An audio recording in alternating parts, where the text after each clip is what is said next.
Hello. ಏನಕ್ಕೆ ಇವತ್ತು video ಮಾಡ್ತಾ ಇದ್ದೀನಿ ಅಂತಂದರೆ, ನನಗೆ ನಮ್ಮ ಫ್ರೆಂಡ್ದು ಕತೆ ಹೇಳ್ತಾ ಇತ್ತು. ಒಂದು ಏನಾಗಿದೆ ಅಂತ ಹೇಳ್ತೀನಿ. ಅವರು ಒಂದು 2 ಇಯರ್ಸ್ ಹಿಂದೆ ಆಗಿರೋದು. ಒಂದು 2 ವರ್ಷದಿಂದ ಸ್ಟಾಕ್ ಮಾರ್ಕೆಟಲ್ಲಿ ಇರ್ತಾರೆ, ಶೇರ್ಸ್ ಮೇಲೆ ಇನ್ವೆಸ್ಟ್ಮೆಂಟ್ ಮಾಡ್ತಿರ್ತಾರೆ. ಅವ್ರಿಗೆ ಏಜ್ ಬಂದ್ಬಿಟ್ಟು ಒಂದು 35 ಏನೋ ಆಗಿದೆ, 38 ಆ ಸಮಥಿಂಗಲ್ಲಿ ಇರೋದು. ಸೊ ಇನ್ವೆಸ್ಟ್ಮೆಂಟ್ ಮಾಡಿದರೆ ಒಬ್ಬರು ಫೋನ್ ಮಾಡಿಬಿಟ್ಟು, ಸರ್ ನಾವು ಈ ಥರ ಹೇಳ್ತೀವಿ, ಆ ಥರ ಶೇರ್ನ ಬೈ ಮಾಡಿ ಹಂಗೆ ಹಿಂಗೆ ಅಂತ ಹೇಳಿಬಿಟ್ಟು ಅವ್ರಿಗೆ ಬರೀ ಅರೌಂಡ್ ಒಂದು 2 ಮಂತ್ಸಲ್ಲೇ ಒಂದು ಹತ್ರ 1 ಲಕ್ಷ ಸಮಥಿಂಗ್ ಏನೋ ಪ್ರಾಫಿಟ್ ಮಾಡಿಕೊಟ್ಟೆ 10 ಲ್ಯಾಕಿಗೆ. ಸೊ ಅವರು ನೆಕ್ಸ್ಟು ಏನು ಪ್ಲ್ಯಾನ್ ಮಾಡ್ತಾರೆ ಅಂದರೆ, ಒಂದು ಪೆನ್ನಿ ಸ್ಟಾಕ್ ನೇಮ್ ಹೇಳ್ತಾರೆ, 10 ರೂಪಾಯಿ ಶೇರ್ ರೇಟ್ ಇದೆ, ಅದು ಬೈ ಮಾಡಿ ಅದು 100 ರೂಪಾಯಿ ಆಗುತ್ತೆ ಇನ್ನು 6 ಮಂತಲ್ಲಿ ಅಂತ ಹೇಳ್ತಾರೆ. ಸೊ ಇವ್ರು ಏನು ಮಾಡ್ತಾರೆ, ಅಷ್ಟು ಅಮೌಂಟ್ ತಗೊಂಡು ಇನ್ವೆಸ್ಟ್ಮೆಂಟ್ ಮಾಡ್ತಾರೆ. ಇದು ಯಾವ ಥರ, ಇವತ್ತು ಆ ಶೇರ್ ರೇಟ್ ಬಂದ್ಬಿಟ್ಟು 1 ರೂಪಾಯಿ ಆಗಿದೆ. 1 ರೂಪಾಯಿ ಆಗಿದೆ ಶೇರ್ ರೇಟು. ಸೊ ನೀವು ಏನು ಮಾಡಬೇಕು, ಯಾಕೆ ಈ ಥರದ್ದು ಸಿಗಾಕ್ ಹೋಗ್ಬಾರ್ದು ಅನ್ನೋಕ್ಕೆ ಹೇಳ್ತೀನಿ. ಇದು ಯಾವ ಥರ ವರ್ಕು ಆಗುತ್ತೆ ಅಂತಲೂ ಹೇಳ್ತೀನಿ. ನೋಡಿ, 10 ರೂಪಾಯಿ ಶೇರ್ ಇರುತ್ತೆ, ಇದನ್ನು ಶೇರ್ ರಿಗ್ಗಿಂಗ್ ಅಂತ ಕರೀತಾರೆ. 10 ರೂಪಾಯಿ ಇರುತ್ತೆ, ಇದನ್ನು ಒಂದು ಟೀಮ್ ಮಾಡುತ್ತೆ, ಇಲ್ಲ ಯಾರೋ ಒಬ್ಬರು ರಿಚ್ ಇರೋರು ಮಾಡ್ತಾರೆ. ಇದನ್ನು ಮಾಡ್ತಿದ್ದು ಅಶೋಕ್ ಮೆಹ್ತಾ, ಆ ಥರನೇ ಈಗಲೂ ಮಾಡ್ತಾರೆ. ಅದನ್ನು ಸ್ಟ್ರಾಂಗ್ ಆಗಿ ಸ್ಟಾಪ್ ಮಾಡಬೇಕು ಅಂತಲೇ ಇದನ್ನು ಸಿಬಿ ತುಂಬ ಆ್ಯಕ್ಷನ್ ತೊಗೊಂಡಿರೋದು. ಬಟ್ ಅವ್ರು ಸಿಯಾಕೊಂಡಾಗಲಿ ಇರಲ್ಲ ಅಂಥದ್ದು ಎಷ್ಟೋ ಕೇಸ್ಗಳಾಗೋಗಿದ್ದಾರೆ. 10 ರೂಪಾಯಿ ಶೇರ್ ಇಟ್ಟಿರುತ್ತೆ, ಇವರೇ ಇದಕ್ಕೆ ಏನು ಮಾಡ್ತಾರೆ, ಒಂದು 100 ಕೋಟಿ ಹಾಕ್ಬಿಡ್ತಾರೆ. ಅದು ಯೂಶಲಿ 10 ರೂಪಾಯಿಂದ 100 ಕೋಟಿ ಹಾಕಿದ ತಕ್ಷಣ ಅದು ಒಂದು 40 ರೂಪಾಯಿ ಬಂದ್ಬಿಡುತ್ತೆ. ಏಕಾಏಕಿ 40, 20, 30 ಹಿಂಗೆ ಹೋಗ್ಬಿಡುತ್ತೆ. ಮತ್ತೇನು ಮಾಡ್ತಾರೆ, ಮತ್ತೊಂದು 100 ಕೋಟಿ ಹಾಕ್ತಾರೆ, 60 ರೂಪಾಯಿ ಬರುತ್ತೆ. ಮತ್ತೊಂದು 200 ಕೋಟಿ ಹಾಕ್ಬಿಟ್ಟು ಅದನ್ನು ರೌಂಡ್ ಫಿಗರ್ ಒಂದು 100 ರೂಪಾಯಿ ತಂದು ನಿಲ್ಲಿಸ್ತಾರೆ. ಇವ್ರೇನು ಇರ್ತಾರಲ್ಲ ಶೇರ್ ರಿಗ್ಗಿಂಗ್ ಮಾಡೋದು, 100 ರೂಪಾಯಿ ತಂದು ನಿಲ್ಲಿಸ್ತಾರೆ. ಈ 100 ರೂಪಾಯಿಗೆ ಇವಾಗ ಏನು ಮಾಡ್ತಾರೆ ಜನ, ಇದೇನು 60-40 ರೂಪಾಯಿ ಇರುತ್ತಲ್ಲ, ಇಲ್ಲಿಂದ ಇಲ್ಲಿ ಹೋದಾಗ ಅವ್ರು ಏನು ಮಾಡೋಲ್ಲ.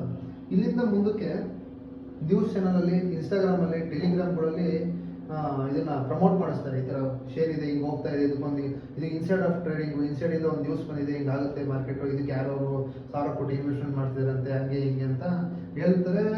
ಇದರಲ್ಲಿ ಬಕ್ರಗಳು ಹೋಗ್ಬಿಟ್ಟು ಬೈ ಮಾಡ್ತಾರೆ. ಬೈ ಮಾಡಿ ಇವ್ರು ಬೈ ಮಾಡೋದು 80-90 ರೂಪಾಯಿಗೆ ಬೈ ಮಾಡ್ಕೊತಾರೆ. ಸೊ 100 ರೂಪಾಯಿಗೆ ಹೋದ ತಕ್ಷಣ ಇವ್ರು ಟಾರ್ಗೆಟ್ ಇವ್ರದ್ದು ಇರ್ತಲ್ಲ, ಟಾರ್ಗೆಟು 100 ರೂಪಾಯಿ. ಇವ್ರು ಏನು ಮಾಡ್ತಾರೆ, 100 ರೂಪಾಯಿಗೆ ಹೋದಾಗ ಸೇಲ್ ಮಾಡ್ತಾರೆ. ಇಲ್ಲಿ ಬೈ ಮಾಡಿದ್ರು 100 ಕೋಟಿ ಬೈ ಮಾಡಿದ್ರು, ಇಲ್ಲಿ ಸೇಲ್ ಮಾಡೋಕ್ಕೆ ಸ್ಟಾರ್ಟ್ ಮಾಡ್ತಾರೆ ಇಲ್ಲಿಂದ. ಸೊ ಯೂಶಲಿ ಮಾರ್ಕೆಟ್ ಏನಾಗುತ್ತೆ, ಫಾಲ್ ಆಗಿ 10 ರೂಪಾಯಿಗೆ ಬಂದು ನಿಂತ್ಕೊಳುತ್ತೆ. ಇಲ್ಲಿದ್ದವ್ರು 80 ರೂಪಾಯಿ 90 ರೂಪಾಯಿ ಏನು ಗೊತ್ತಿಲ್ಲ, ಬಕ್ರ ನಾನು ನೋಡ್ತಿದ್ರಲ್ಲ, ಇನ್ಸ್ಟಾಗ್ರಾಮು ಟೆಲಿಗ್ರಾಮ್ ನೋಡಿ ಇನ್ವೆಸ್ಟ್ಮೆಂಟ್ ಮಾಡಿದ್ರಲ್ಲ, ಅವ್ರದ್ದು ಲಾಕ್ ಆಯ್ತು ಅಮೌಂಟ್. ಸೊ ಅದಕ್ಕೆ ನಾನು ಹೇಳೋದು, ಸ್ಟಾಕ್ ಮಾರ್ಕೆಟಲ್ಲಿ ಆನೆ ಹೆಂಗೆ ಹಿಡೀರಿ, ಇಲಿ ಪಲ್ಲಿ ಹಿಡಿಯೋಕ್ಕೆಲ್ಲ ಹೋಗ್ಬೇಡ್ರಿ. ನೀವು ಇಲಿ ಹಿಡಿಯೋಕ್ಕೆ ಹೋದರೆ ಮುಗಿದೋಯ್ತು ನಿಮ್ಮ ಕತೆ, ವಾಶ್ ಔಟು. ಸೊ ಅದಕ್ಕೆ ನೀವು ಈ ಥರ ಪೆನಿ ಸ್ಟಾಕ್ಗಳನ್ನ ತಗೋಬೇಡ್ರಿ. ಮಿನಿಮಮ್ ಮಾರ್ಕೆಟ್ ಕ್ಯಾಪಿಟಲ್ಲು 50,000 ಕ್ರೋರ್ಸ್ ಇದ್ದರೆ ಮಾತ್ರ ಬೈ ಮಾಡಿ, ನೀವು ಸೇಫಾಗಿರ್ತೀರಾ. ಕ್ರೋರಲ್ಲಿ ಇರಬೇಕಿದು, 50,000 ಕ್ರೋರಲ್ಲಿ ಇರಬೇಕು. ಆ ಥರದ ಶೇರ್ಸ್ನ ಮಾತ್ರ ಬೈ ಮಾಡಿ. ಇದನ್ನು ಫಂಡಮೆಂಟಲ್ ಅನಾಲಿಸಿಸ್ ಅಂತಾರೆ, ಇದರಲ್ಲಿ ತುಂಬ ಇದೆ ನೋಡೋದು. ಅದನ್ನು ನೋಡಿಬಿಟ್ಟು ನೀವು ಬೈ ಮಾಡಿದ್ರೆ ಆರಾಮಾಗಿ ನಿಮ್ಮದು ಅಮೌಂಟು ಇನ್ಕ್ರೀಸ್ ಆಗೇ ಆಗುತ್ತೆ, ಯೂಶಲಿ ಆಗೇ ಆಗುತ್ತೆ. ಈ ಸ್ಟಾಕ್ ಮಾರ್ಕೆಟಿಗೆ ಏನಕ್ಕೆ ಬರಬೇಕು ಅನ್ನೋದಕ್ಕೂ ಒಂದು ರೀಸನ್ ಕೊಡ್ತೀನಿ ನಾನು.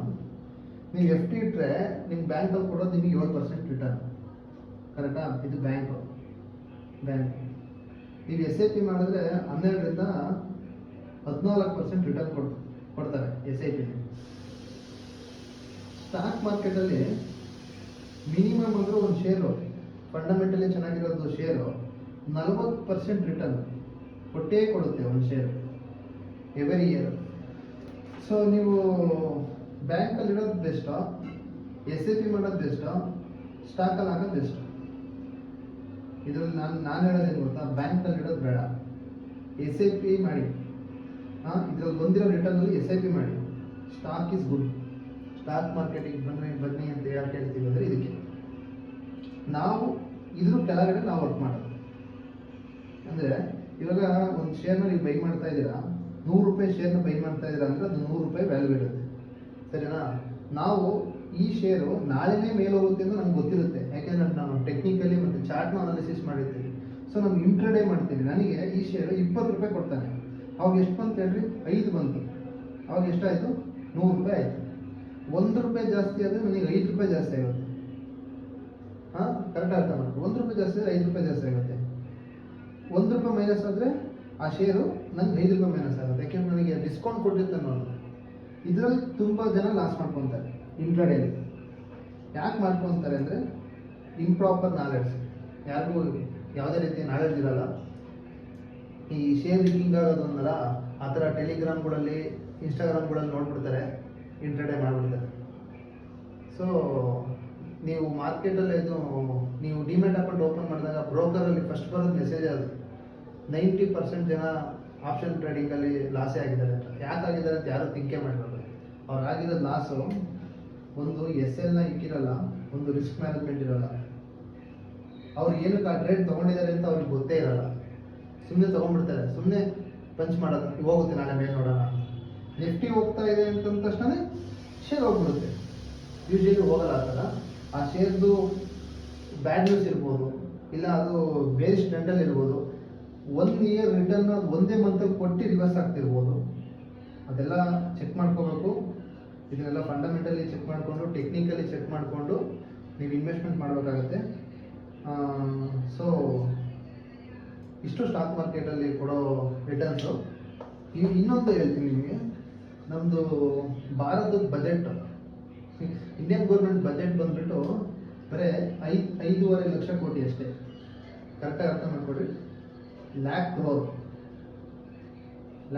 ಇದು ಗೌರ್ಮೆಂಟ್ ಬಜೆಟ್ ನಮ್ಮದು. ಸ್ಟಾಕ್ ಮಾರ್ಕೆಟಲ್ಲಿ ಇರೋ ದುಡ್ಡು ಎಷ್ಟು ಗೊತ್ತಾ? 5 ಟ್ರಿಲಿಯನ್. 20 ವರ್ಷ ಆದ್ರೂ ಇಲ್ಲಿ ಬರಲ್ಲ ಗೌರ್ಮೆಂಟ್ GDP. ಅದಕ್ಕೆ ಏನಕ್ಕೆ ಸ್ಟಾಕ್ ಮಾರ್ಕೆಟಿಗೆ ಬರೀ ರಿಚ್ ಆಗಬೇಕು ಅಂದರೆ ಇಲ್ಲೇ ಆಗಬೇಕು. ಏನಕ್ಕೆ ಅಂತಲೇ ಹೇಳ್ತೀನಿ.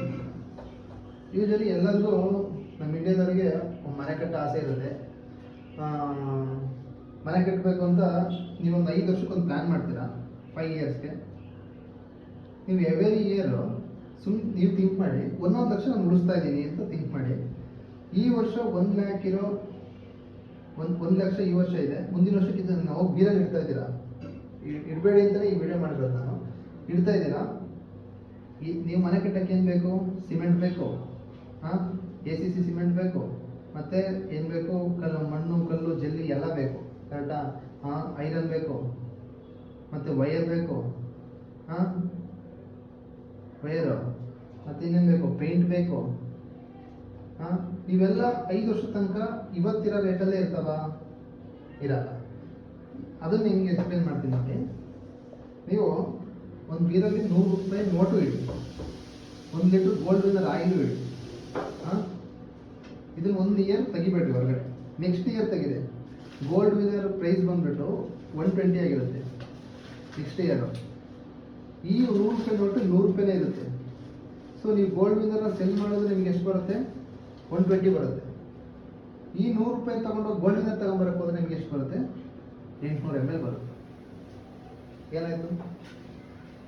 ಅದಕ್ಕೆ ಇನ್ವೆಸ್ಟ್ಮೆಂಟ್ ಮಾಡಿ. ಇನ್ವೆಸ್ಟ್ಮೆಂಟ್ ಮಾಡೋಕ್ಕೆ 2-3 ಇದ್ದಾವೆ. ಒಂದು ಗೋಲ್ಡ್ ಅಸೆಟ್ ಇದೆ, ಒಂದು ಸಿಲ್ವರ್ ಇದು ಅಂತದ್ದು ಲ್ಯಾಂಡ್ನ ಅಸೆಟ್ ಇದೆ. ಇಷ್ಟು ಮಾಡೋಕ್ಕೂ ನಿಮ್ಮ ಹತ್ರ ದುಡ್ಡು ಬೇಕು. ಕರೆಕ್ಟಾ? ಸ್ಟಾಕ್ ಮಾರ್ಕೆಟಲ್ಲಿ ನಿಮ್ಗೆ ಎಷ್ಟಿರುತ್ತೋ ಅಷ್ಟು ದುಡ್ಡಲ್ಲಿ ಇನ್ವೆಸ್ಟ್ಮೆಂಟ್ ಮಾಡ್ಬೋದು. ಅದಕ್ಕೆ ಎಲ್ಲರೂ ಸ್ಟಾಕ್ ಮಾರ್ಕೆಟಿಗೆ ಬನ್ನಿ, ಕಲೀರಿ, ಯಾರ ಮಾತನ್ನು ಕೇಳಬೇಡಿ. ಇವತ್ತು ಯಾರು ಈ ವಿಷಯಗಳನ್ನ ನಿಮಗೆ ಹೇಳಲ್ಲ. ಯಾಕೆ ಅಂತಂದರೆ ನಿಮ್ಮ ಸಂಬಂಧಿಕರೇ ಹೇಳಲ್ಲ, ಅವರೆಲ್ಲ ಮಾಡಿರ್ತಾರೆ, ನಿಮ್ಗೆ ಗೊತ್ತಿರಲ್ಲ. ನನಗಾಗಿರೋ ಅನುಭವದ ಮಾತು ಹೇಳ್ತಾ ಇದ್ದೀನಿ. ಸಂಬಂಧಿಕರುಗಳೇ ಮಾಡಿರ್ತಾರೆ, ಅವ್ರು ನಿಮಗೆ ಯಾರು ಹೇಳಿರಲ್ಲ. ಕಲ್ತ್ಬಿಟ್ಟು ಸ್ಟಾಕ್ ಮಾರ್ಕೆಟಲ್ಲಿ ಎಂಟ್ರಿ ಕೊಡಿ. ಓಕೆನಾ?